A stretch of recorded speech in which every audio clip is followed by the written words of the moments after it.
siyabonga abantu beDlakadla Media sicela ukuthi subscribe and follow and comment. Okay, and ningakhohlwa ukusubscribe manibukela ivideo niphinde nilike niqhubeke njalo nisifollow. Angilithathe leli thuba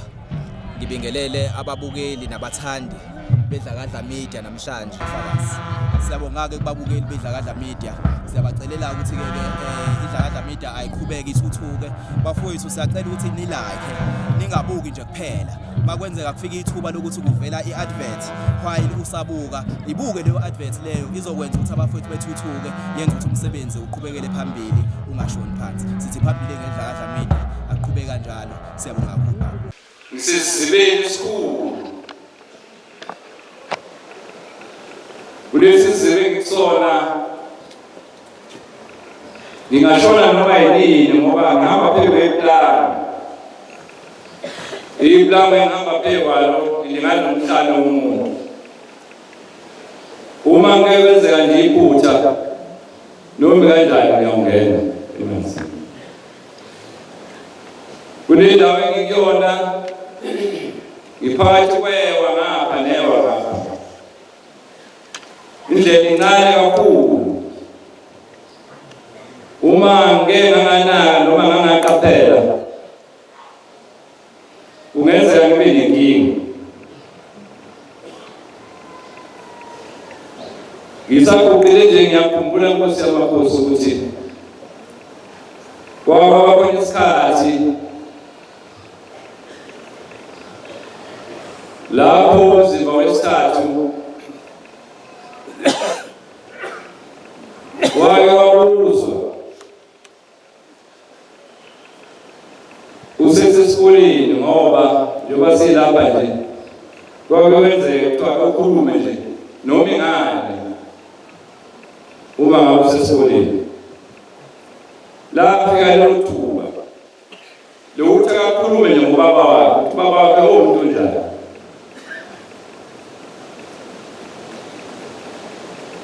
uma ngabe sukuma belindele eklasini ukuthi uzawusho okuningi mhlawumbe ngobaba wakhe kodwa washo ukumbala wathi umama wathi ubaba kodwa mina ngithi umuntu wasezulwini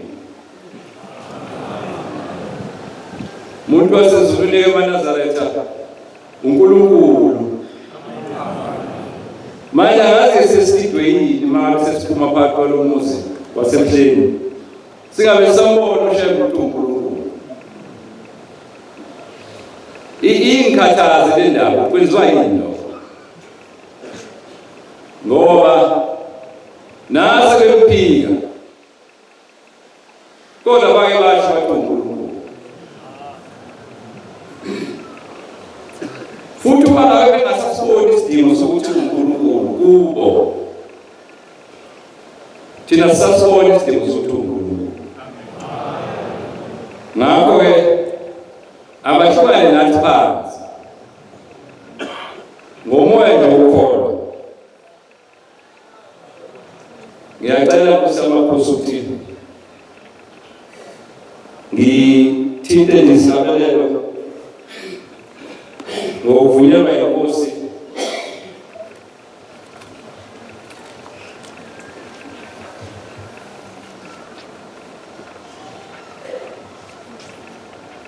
nasi singidwela ngenxa yobaba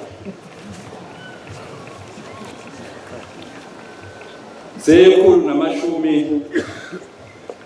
amabili nesithupha 126 Upagama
samakhosi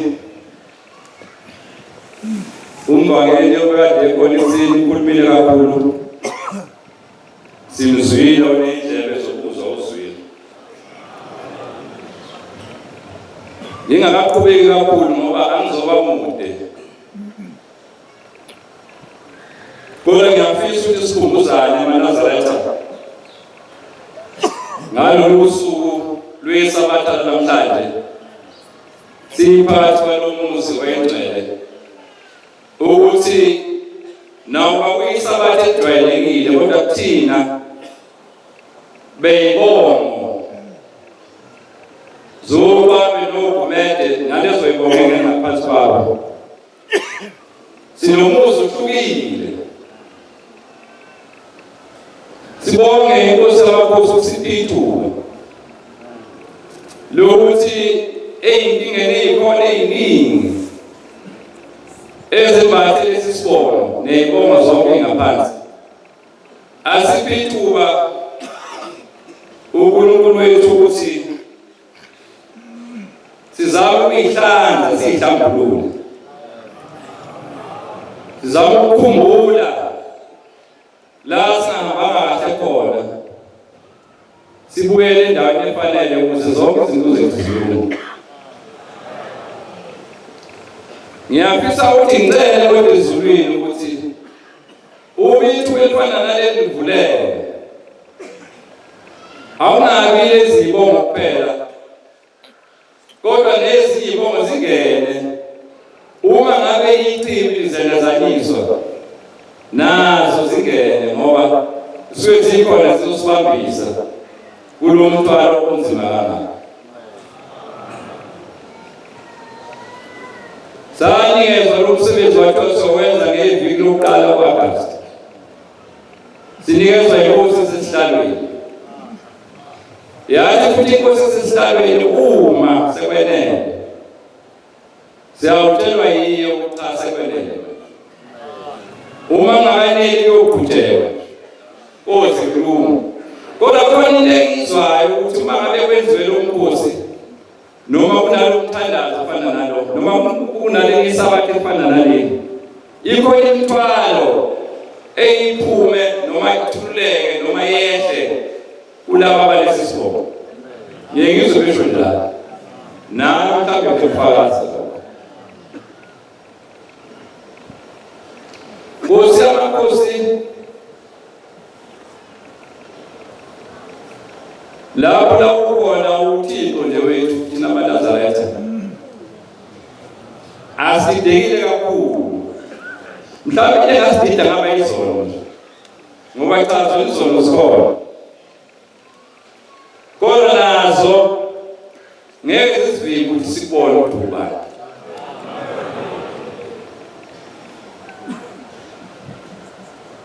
ngake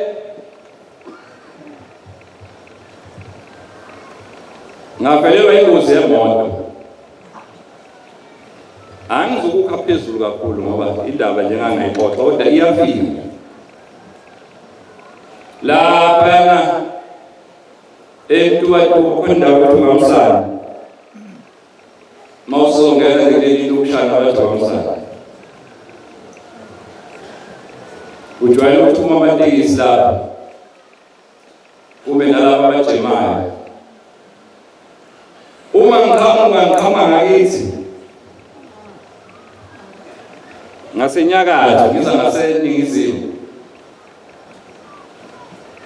la sekuphuma nje itekisi ngathi liyahamba alilandela nje ngibhayisele ngihamba ngalo la sekuvele lijika nje hamba le ndaba ngiyikhuluma ngizakucacisa uma kwesinye isikhathi udideka ungazi kahle ukuthi ushembe kubani la selijika nje nama ngibonana ngenhlanhla ngangingedwa ngathi ngibalekela ngalana labalekela ngakhona kwakunesisho sakhula uma ngabaleka athi umuntu wabaleka ngaseGwaleni nami ngayibona sengibalekela ngaseGwaleni bahlala nje imoto yayisihambela nje yaze ubanjwa unqenqema hayi kodwa ke kwangenzeka lutho akukho kwenzeka ngoba ushembelo ophambi kwethu uyaphilisa ngibona ngani ukuthi ushembe ophambi kwethu uma ngabe sithatha isiye workshop ngoba yayilimele ngalendlela ukuthi hayi ngayilungisela uma beqhamisa izitulo la bephamisa yonke into base bebona ifoto la lenkosi phambi kwethu lisemasithi nangemuva ngaphansi kwamasithi manje ngiyibuza lazofunana ngoba mina angihlali emuva emotweni yakini ngihlala phambili uma lalithatha suka kumina lalingathatha lihlale la ngikhona hayi emuva phansi emasithi nangemuva manje ke sithini sikhulume lokhulini uma ngabe singasho ukuthi ushembe uNkulunkulu wasuka nawo wonke amathuluzi la suka asikho isifanele esingeke uma kunenkinga uma kungenzeka kunenkinga khona ufunayo uthula cha ubheke esihlalweni awubuyele emuva nje ekhaya ake ulungise nje ekhaya ngeke ngisilungisa kanjani ngoba angisele umthandazi kodwa ngiyabuka ukuthi indawo ingaba sekhaya ngoba azokhumbula abanazi kwawa lesikhathi la wathi umnikazi waleli sonto esibili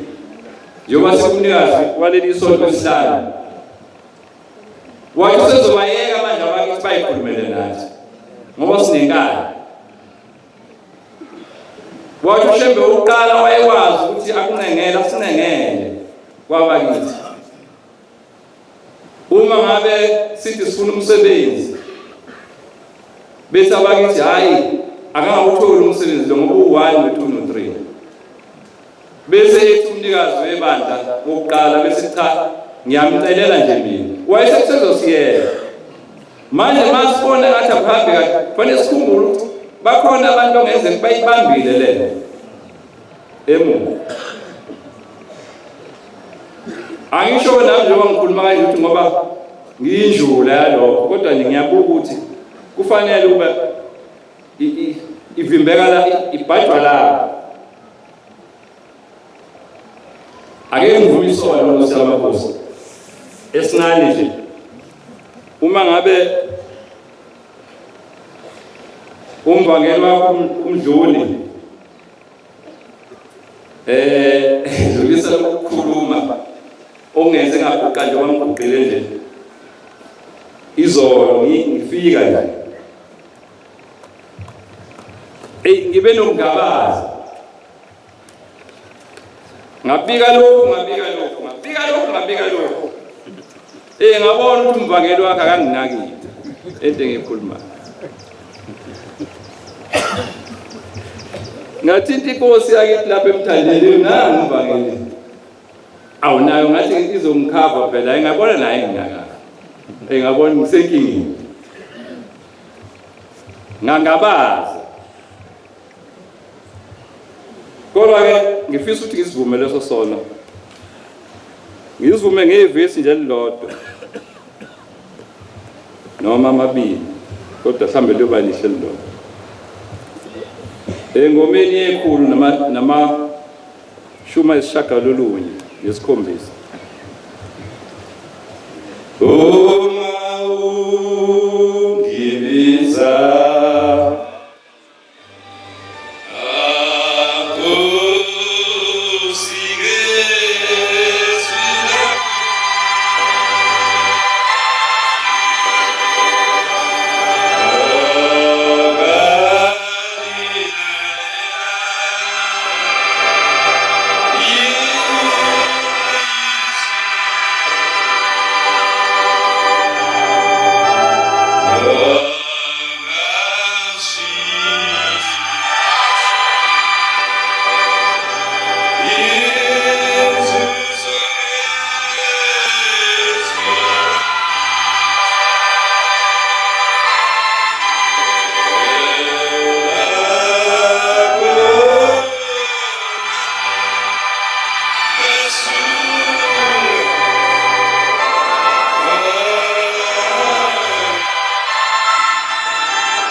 makhosana kukhona kunqaba khona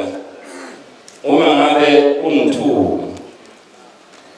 bekusathana nje bengihlasele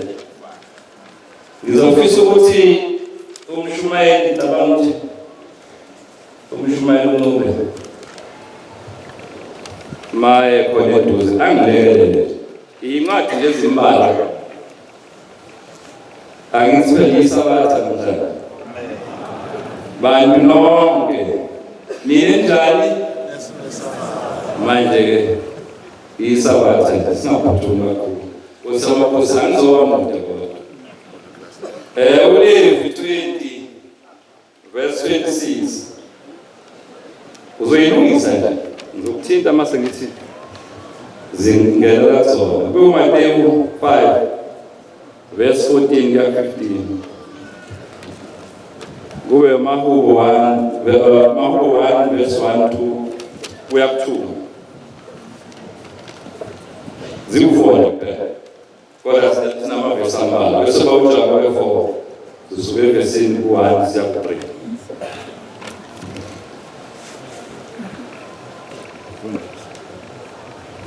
la emthandazweni wesabatha ngicabanga ukuthi verse 5 la uNkulunkulu lethiwasinene kodwa bese nakwenza kanjani uNkulunkulu lesinene ethi ngiyanene zizulwana esinene kodwa sisona aphinde asibize ngebandla elikhulu athi likamenzi wezulu nomhlaba athi asiguqe ube nina bengove nje bukani ngaloku ncenga bandla elikhulu kamenzi wezulu nomhlaba umenzi makavume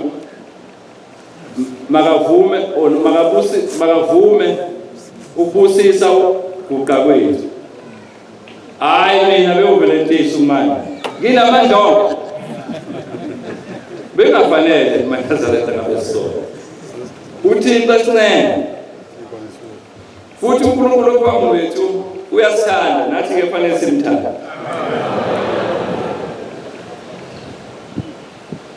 inkosi yesithathu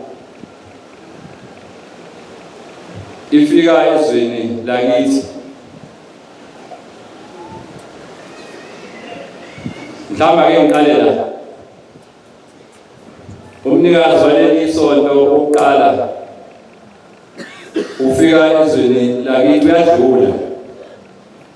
ubhekela kade inkosi isho khona eThempelini eNkanyezini kwasomziphatha lezekhaya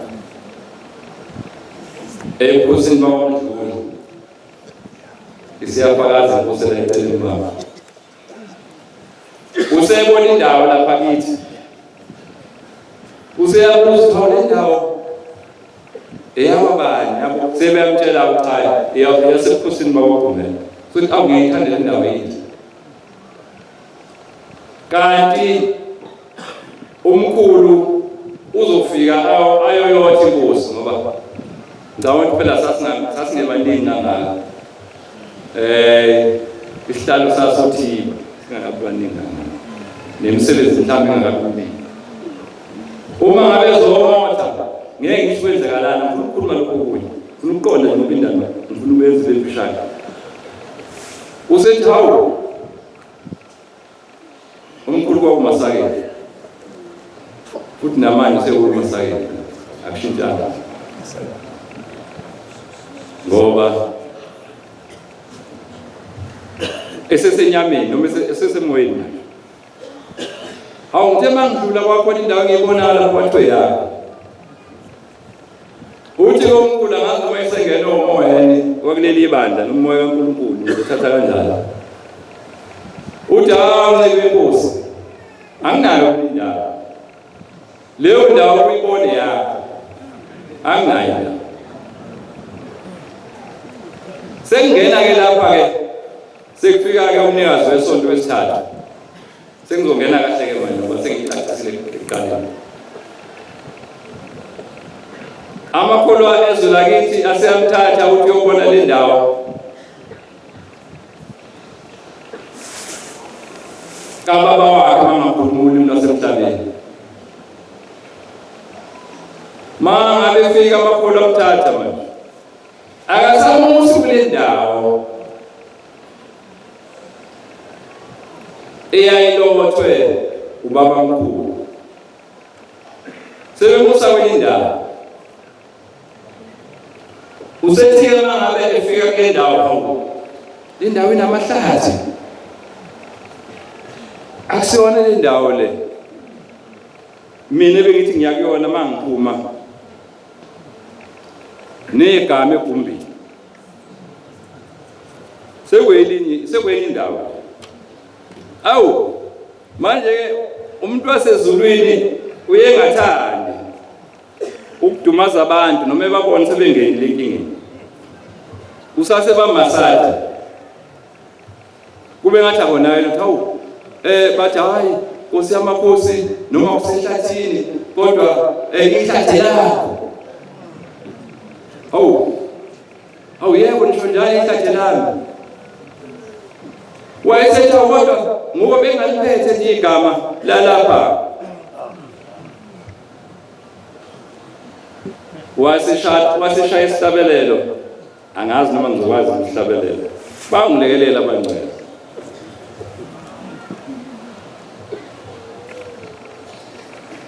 Dwala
uma eqhubeka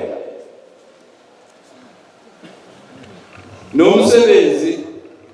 usebona izangoma ubona bonke abantu uthi awukanti ngizongifaka izangomeni ngizongifaka bonke abantu lapha bayaphendula futhi bathi hawu baba konke lokho khona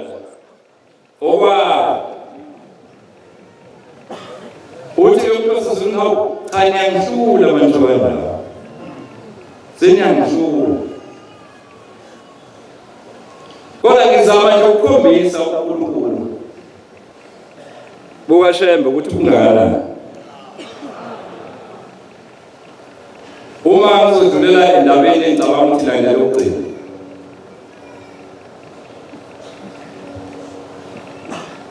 amantombazane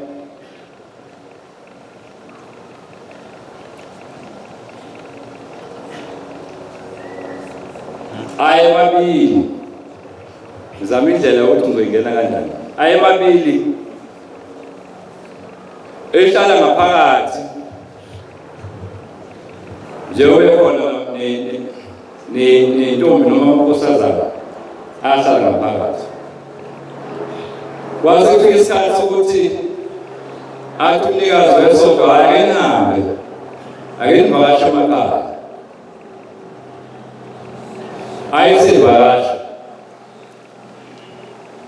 nomngcwele ehleli emngcweleni ngoba nje sina abalazana asemngcweleni sesingenza thina ukusikhiphe emngcweleni mhlawumbe ngokwenza kwethu okungalungile uma efika amantombazane emazweni akubo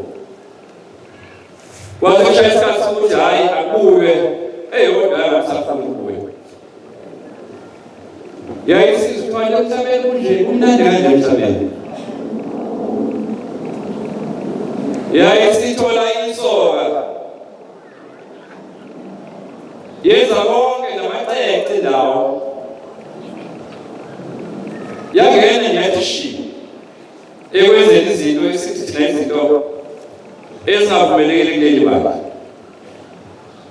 ngoba leli bandla asilonela umuntu elikamezwe ezulu nomhlaba lo phambi kwethu futhi uma ngabe suka wanantanda bathakathi wayengenani isekelo wayeyedwa njengoba lamanje sihamba uma ngabe sithumile wathi asimsize lapha nalapha suke sithume kodwa hayi ukuthi ingoba simlekelele umsebenzini wakhe njengoba emthumile nje ngeke njengoba emthumile bese ngithi hayi kwasho wacima kwavutha amalanga uma ngabe uzwa lenkosazane uzwa ngaphakathi buzwa umnikazi wesonto awu sibani noyibani bashona akasabuyi bathi cha akasabuyi wayesekhathazeka umnikazi wesonto uyakhathazeka ngathi nje wasila ngamunye uyakhathazeka ngathi engathi-ke nathi siyakhathazeka ngayo ngoba uthi umnikazi waleli sonto uqala uthi uma ngabe ushembe limphathe kahle simphathe ake ngifake la uma ushembe simphathe kahle andadwebela lapha uma ngabe ushembe simphathe kahle uyoza donso ngesikhulu usho njalo umnikazi waleli bandla uma i-condition le uma simphathe kahle kuze kube kanjalo kufanele ushembe sesihlalweni simphathe kahle uma ngabe ibuza kwathiwa cha usele ekhaya embuza kulowo muntu hawu hamba umlande wayesekhipha imali hamba umlande uthando kaShembe ethanda amaNazaretha uthi ngelinye ilanga ningathini uma ngabe kusuke kuseni kushona ilanga umuntu egada insimu yakhe uthi uyavuka nasebusuku uthola ukuthi igadile insimu yakhe nasekuseni igadile ungathini sasa base behluleka babekhona ukuphendula mhlambe kungathiwani bakona bathi abanye hayi singathi umuntu ethanda insimu yakhe Shembe kasanda amaNazaretha zinsimu yakhe wasini uthi hayi bantu bami le nsimu yini zinsimu nje basela Shembe usigadile ekseni emini ntambama nasebusuku ekulaleni kwethu kukuthina ukuthi simphatha kanjani uma ngabe thunywa lento lenkosazana ifika lapha kudadwa awungiyeke ngalowo muntu lo kabi futhi uthi umuntu kasezulwini naseyena kasezulwini umuntu nesikuba ngaka futhi ke mina ngihambana nalutho angihambana nalutho lwakhe awasedumala lo dadewabo esebuyele emuva sokuthi awukho usibanibani cha oqale washona ngapha nangapha engazochaza athini ekugcineni wayethi uthe hayi baba akasibanga nalutho lwakho usho njalo na kwase kuba kuhle nje njengoba kuhlale kukuhle cha kulungile sase sihamba isikhathi uma sihamba isikhathi yayisiyagula yahlaleka le ntombazane yayisihambiswa zonke indawo lezi kodokotela kuphi zinyangeni kubathandazi bonke abantu ekugcineni yayisihanjiswa kumaziyoni wayesethandaza umongameli uthe esathandaza umongameli sabeka isandla wayesethi haya kimeni basebemangala abebandla kwenze njani manje hawa kimeni yini hayi uma ngithi ngiyithandaza le ntombazane uqhamuka ushebe yathi intombazane hawu maye babu funa into umuntu akasesele uNkulunkulu usewumuntu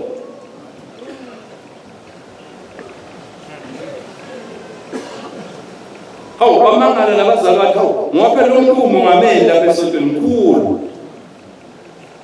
ngibonile inkosi yamakhosi bakhona abafikile abavakashile la abaziyo ukuthi cha nangu umthombo wokuphila ngo-72 kwayenzeka lokhu bafika abantu izayoni zakuqala zayithanda ukuthi ngathi ziyangcola ngase zingcola zayithanda ukungcola nje basebehleka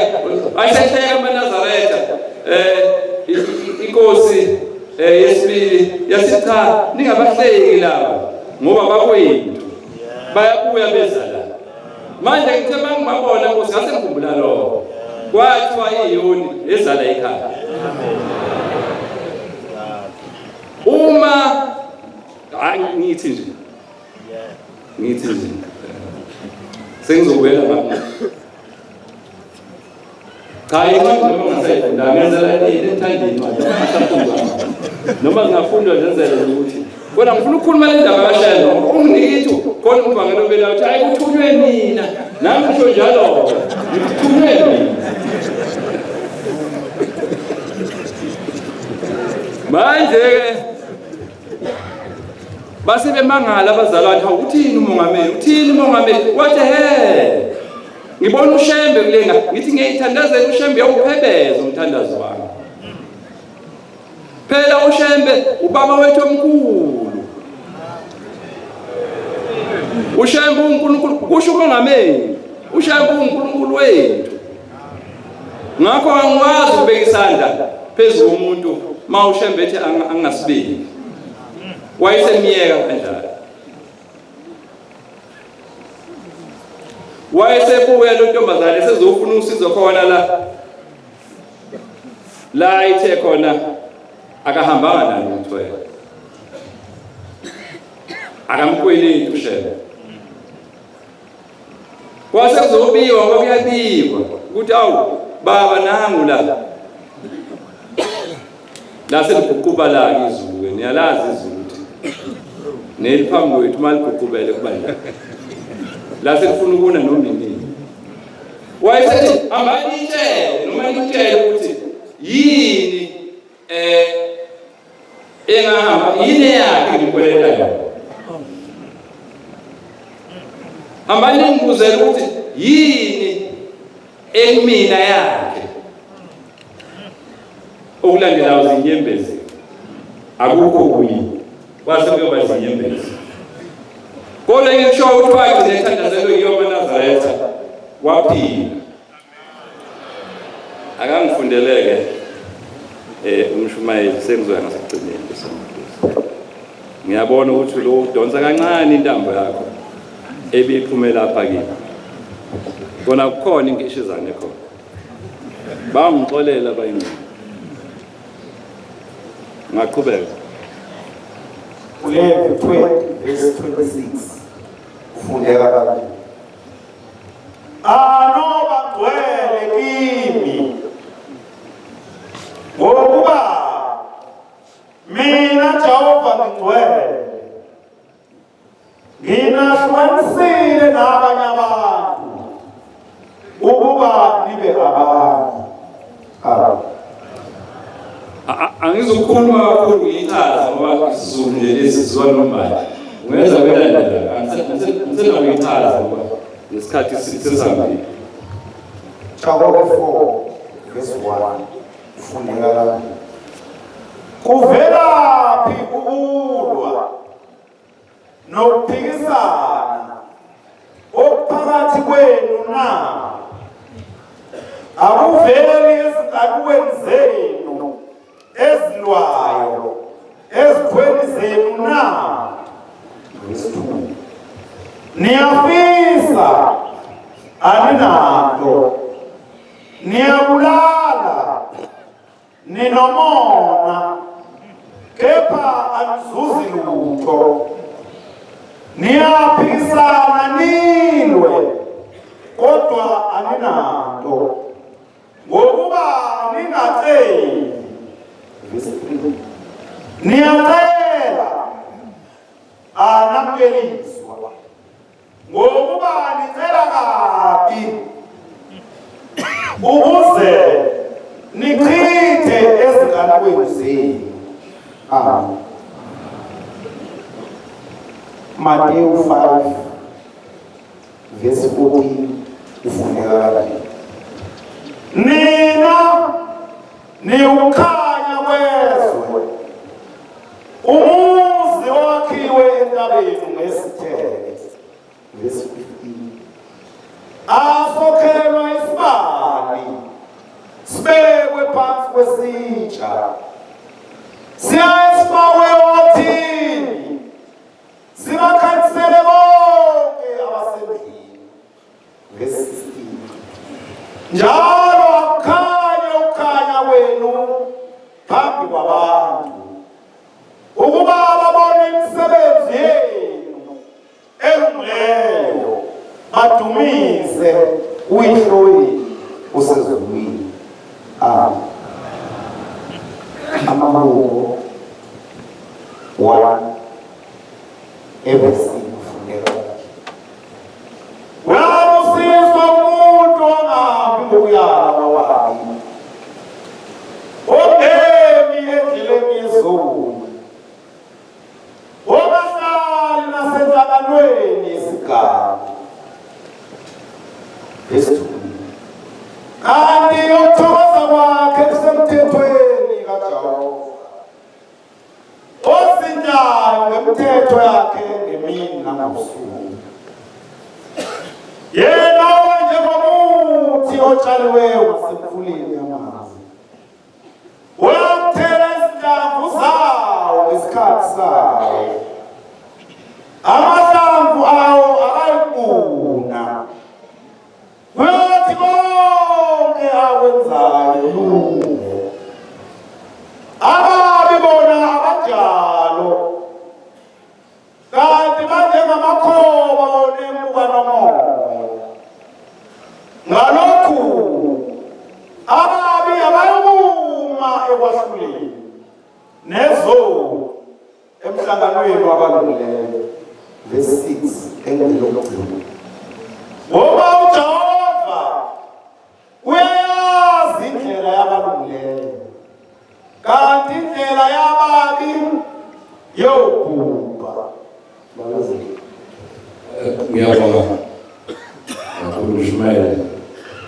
nikazi webandla lokuphi isibusiso ngoba kunanazo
yokugcina indaba esihlala phansi ayinandi.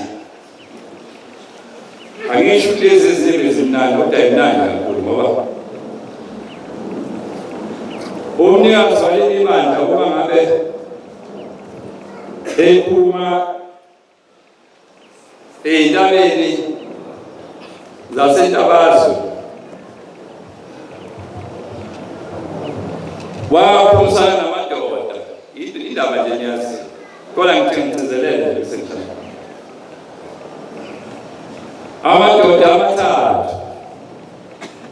enye abangapha kwesokudla enye ngapha kwesokunene enye abaphambili ayesembuza athi Shembu yaphi